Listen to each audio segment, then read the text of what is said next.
President Trump on Friday directed Attorney General William Barr to prioritize prosecution for those who damage federal monuments as the administration pushes to protect statues and monuments from vandalism amid ongoing protests against racial inequality and police brutality.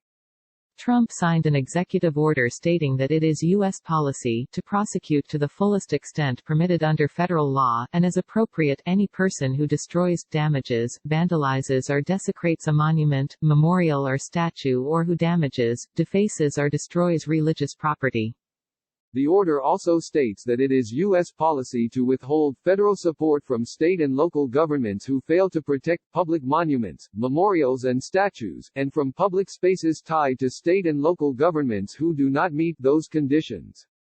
Trump announced that he had signed the order in a tweet earlier Friday afternoon, touting it as a very strong order. Trump said earlier this week he was preparing such an order after efforts to topple a federal statue near the White House in Washington, D.C. At the time, Trump said the order would reinforce existing law. The Veterans Memorial Preservation Act passed in 2003 already allows for authorities to impose fines and a prison sentence of up to a decade for attempts to injure or destroy any structure, plaque, statue, or other monument on public property commemorating the service of any person or persons in the armed forces of the United States. Trump told reporters at a press conference Wednesday that the executive order would consolidate various things. The order directs Barr to prioritize investigations and prosecutions of those who destroy, deface or damage monuments, incite violence in connection with riots or destroy, deface or damage religious property. It also directs Barr to work with state and local law enforcement to ensure federal officials, appropriately, provide information and assistance in connection with investigations or prosecutions related to monuments, memorials or status. Trump's order also instructs federal agencies to review grant programs and ensure funding is limited to entities that do not comply with the order. It additionally allows for military, homeland security and federal law enforcement personnel to be dispatched to help protect federal monuments, memorials, statues and property if requested by the Secretaries of Interior or Homeland Security or the Administrator of General Services. It is the latest move by the administration to crack down on violence amid rolling protests across the country, with Trump stressing a message of law and order heading into the general election. Barr on Friday separately directed the Justice Department to form a task force dedicated to combating anti-government extremists, according to a memo obtained by The Washington Post.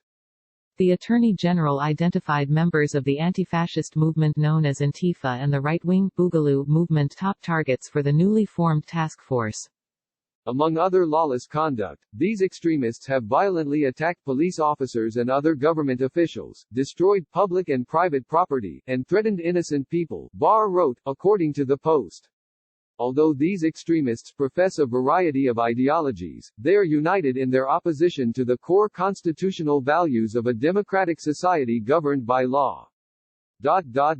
Some pretend to profess a message of freedom and progress, but they are in fact forces of anarchy, destruction and coercion. The president this week took aim at protesters who on Monday tried to topple a statue of former President Andrew Jackson in Lafayette Square, which is across the street from the White House. The National Guard has since been activated in D.C. to protect federal monuments. Trump told Fox News' Sean Hannity in a town hall that aired Thursday that protesters who deface or take down statues or monuments would likely face retribution. Trump has also opposed efforts to rename military bases honoring Confederate leaders, the subject of renewed debate amid domestic unrest following the death of George Floyd, an unarmed black man, in police custody.